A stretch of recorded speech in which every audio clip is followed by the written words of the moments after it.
Em primeiro lugar, eu gostaria de avisá-los que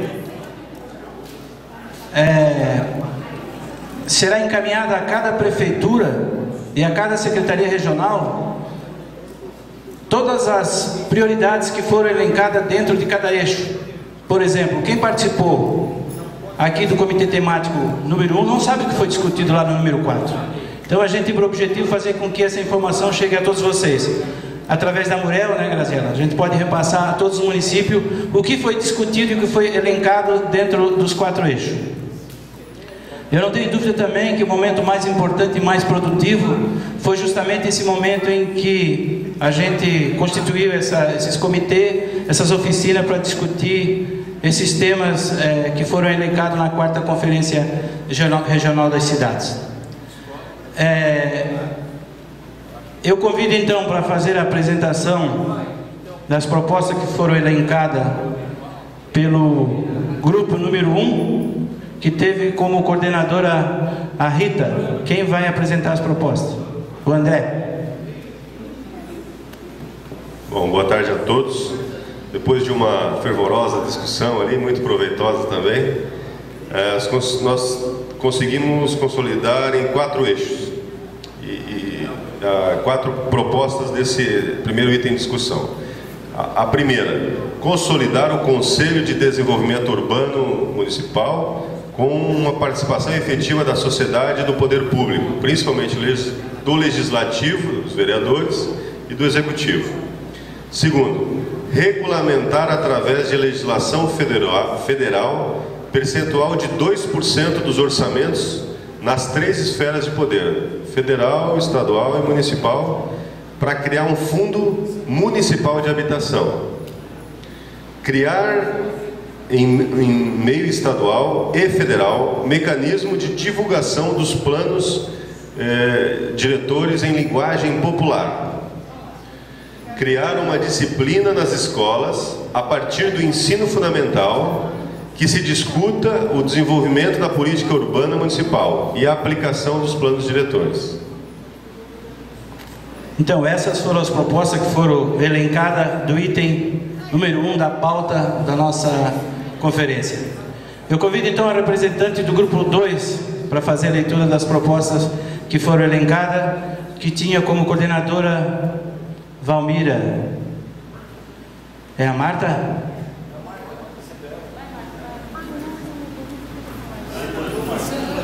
Democraticamente, Marta. Você foi escolhida. Você tem o dom.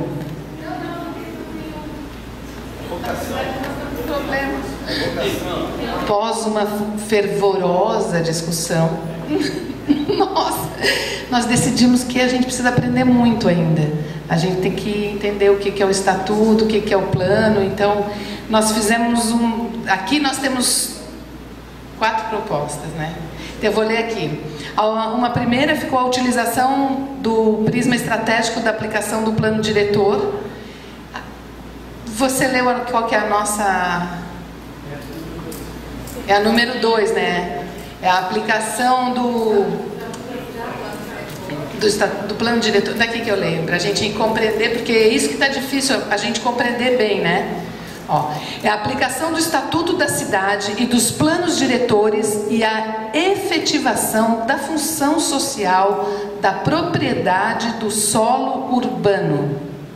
É difícil essa, né? Então, a elaboração e a distribuição que cabe, que foi a mesma que o primeiro grupo decidiu, de fácil... Então, assim, a elaboração e a distribuição de cartilha de fácil acesso para a população, para entender o que é o plano diretor, né? Porque a gente está com essa dificuldade em todos os segmentos, e para que a gente efetive essa função social, né, desse entender o que é esse uso social, então a gente vai precisar dessa compreensão aí.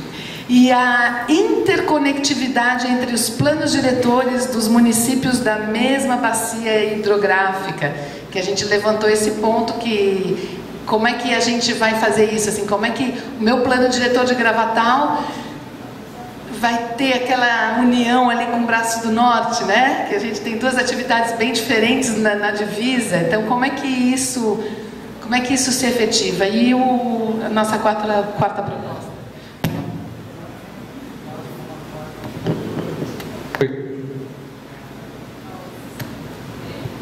Oi, saiu. Não, e também é quase como uma consideração, na verdade, porque tudo que saiu no grupo, a pergunta era bem focada na aplicação do plano, diretor. E a maioria dos municípios, com exceção de Imbituba, todos ainda estão em elaboração do plano diretor. Então a questão da função social da propriedade fica difícil você discutir, porque ela ainda não está implementada enquanto política, né? O município ainda não tem claro, para o próprio município, qual é a sua função, qual é a sua característica. O diagnóstico ainda está sendo fechado, né? Ainda está em andamento. Então a discussão em cima da função social da propriedade, ela fica prejudicada, na verdade, porque os municípios ainda estão implementando aqui na região. O que precisa é garantir, nesses que ainda estão em elaboração, que se respeite a função social, que se discuta, como foi colocado. Muito importante a questão de regionalidades, de problemas locais, como mais uma questão regional, por exemplo, a questão do pescador, que envolve 4 ou 5 municípios. Aqui foi a questão da bacia hidrográfica, entre Braço do Norte e Gravatal, que pega Tubarão, né? Então, que tudo vai parar em Laguna, né? Então, o respeito também, essa questão regional e a própria Associação de Municípios, a SDR, deve ser uma fomentadora desse debate que vai refletir na questão dos planos diretores. E agora, sim, eu pedindo permissão para o grupo, né, que a gente eu estava vendo uma proposta que ele está escrevendo, um projeto-lei que eu acho que cabe dentro da nossa proposta aqui, que a gente não colocou, foi aquilo que o Rodrigo colocou, da revisão dos planos diretores. Ele colocou aqui de 2 em 2 anos. Tem uma obrigatoriedade que é de 4 em 4, mas que coincide justamente com as mudanças, às vezes, de governo.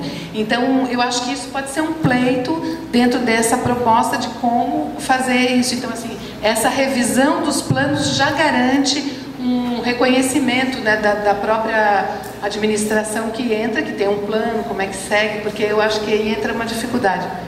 A gente não consegue... Tá bom? Tá bom, né? Bom não tá. Tem aquela piada. Foi difícil. Não, tá muito bom, muito bom. Legal. Eu não tenho dúvida que essa questão dos planos diretores, em todos os comitês que tiverem reunido, eu acho que o assunto veio à tona. E acredito que uma das propostas que realmente deveria ser priorizada é a construção dos planos diretores em todas as cidades. A construção, não comprar planos diretores, às vezes quando tem alguém aí que está querendo vender uma obra pronta. Isso é um assunto que tem que ser discutido, analisado, refletido, consultado a sociedade, a comunidade de cada município, para que se possa construir um plano adequado de acordo com cada realidade. Convidamos então o representante do grupo 3, grupo da GEGA, que teve como coordenadora, que vai fazer leitura das propostas que foram elencadas. Boa tarde a todos. Após a discussão também, nosso grupo teve uma discussão bem produtiva. Surgiram até 5 propostas, a gente aglutinou em 4. O nosso tema era a integração da política urbana no território, a política fundiária, mobilidade e acessibilidade urbana, a habitação e o saneamento. Então a gente chegou a 4 eixos principais aqui, os 4. Primeiro é desenvolver políticas de incentivo financeiro e técnico para a regularização fundiária, questão de habitações irregulares, sem matrícula, sem registro, sem nenhuma regularização. Então seria políticas de incentivo nessa área, tanto financeiro como apoio técnico público, né? O segundo ponto são políticas habitacionais.